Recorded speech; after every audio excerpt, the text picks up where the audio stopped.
Hello everyone, let me introduce myself. My name is Arvina Citrayuniar with NPM 234112202 from the Management Program of Universitas Teknokrat Indonesia. In this video, I will tell you about some material of International Strategic Management. The material on International Strategic Management discuss how a company plans, implements, and evaluate strategies to compete effectively in the global market. This involves more than simply expanding a domestic business. It involves managing the complexity of operating in different countries. Here is an in-depth overview. First, we have definition of International Strategic Management. International Strategic Management is a comprehensive management planning process for formulating and implementing strategies that balance global efficiency with local responsiveness. The main difference from domestic strategies lie in environmental variable, is difference in currency, legal system, and politics. And operational complexity is managing supply chains and labor across different time zone and culture. Next, for basic international strategies. Companies typically choose one of four main strategies based on the pressure to reduce costs and the pressure to adapt to local market. First, international strategy is selling product, manufacture, and the domestic market offers with minimal adaptation. Example, a curtain beverage company. 2. Multi-domestic strategy is full focus on local responsiveness.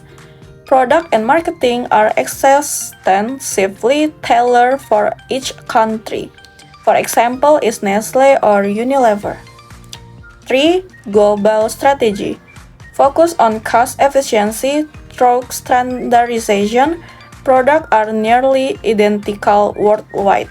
For example, Intel or aircraft component manufacturer. And the last, transnational strategy is a time to balance global efficiency with local responsiveness. This is the most complex strategy to implement. Next component of strategic management. When formulating an international strategy, manager must answer four fundamental questions. First, distinctive competence is what do we have? Is technology, brand, or talent that our global competitors do not? 2. Scope of operation. Where will we compete? And will we focus on specific geographic regions or global market needs? 3. Resource deployment is how do we allocate capital and labor across various international markets. And the last, synergy. How can operation in a country A support or strengthen operation in a country B? Next, the strategy formulation process. This process typically follows systematic steps. First, environmental analysis in internal and external. Fiscal analysis, examining political, economic, social, technological, environmental, and legal factors in the target country. SWOT analysis, assessing the company's internal strengths and weaknesses against opportunities and threats in the global market. 2. Defining the global vision and mission, establishing long-term goals that can be understood by all employees across the globe. 3. Location selection and entry mode. The company must choose the best way to enter a new market. Export, low risk or low control. Licensing or franchise, revenue from royalties, low investment risks, and strategic alliance or joint venture is sharing risk with local partners. And the last, foreign direct investment is establishment of a well-owned subsidiary, full control but very high risk. Next, implementation of international strategy. Once the strategy has been formulated, the company must build the supporting infrastructure. First, organizational structure.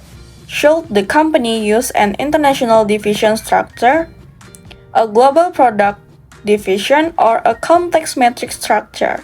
2. International human research management is deciding whether to use expertise, people from the home country or local employees for key position. And control system is ensuring the overseas cooperation remain aligning with headquarters objective without stifling local innovation. And the last challenge in international strategic management. First, currency fluctuation. Its exchange rate change can wipe out profits in an instant. Political instability is regime change or nationalism policies. And culture barriers, a strategy that success in one country may fail completely in another due to difference in consumer values and behavior. Next, for basic international strategies. Companies typically choose one of four main strategies based on the pressure to reduce costs and the pressure to adapt to local market. First, international strategy is selling product, manufacture, and the domestic market offers with minimal adaptation. Example, a curtain beverage company. 2. Multi-domestic strategy is full focus on local responsiveness. Product and marketing are extensively tailored for each country. For example, is Nestle or Unilever. 3. Global strategy. Focus on cost efficiency through standardization. Products are nearly identical worldwide. For example, Intel or aircraft component manufacturer. And the last, transnational strategy is a time to balance global efficiency with local responsiveness. This is the most complex strategy to implement. Next component of strategic management. When formulating an international strategy, manager must answer four fundamental questions. First, distinctive competence is what do we have? Is technology, brand, or talent that our global competitors do not? 2. Scope of operation. Where will we compete? And will we focus on specific geographic regions or global market needs? 3. Resource deployment is how do we allocate capital and labor across various international markets. And the last, synergy. How can operation in a country A support or strengthen operation in a country B? Next, the strategy formulation process. This process typically follows systematic steps. First, environmental analysis in internal and external. Fiscal analysis, examining political, economic, social, technological, environmental, and legal factors in the target country. SWOT analysis, assessing the company's internal strengths and weaknesses against opportunities and threats in the global market.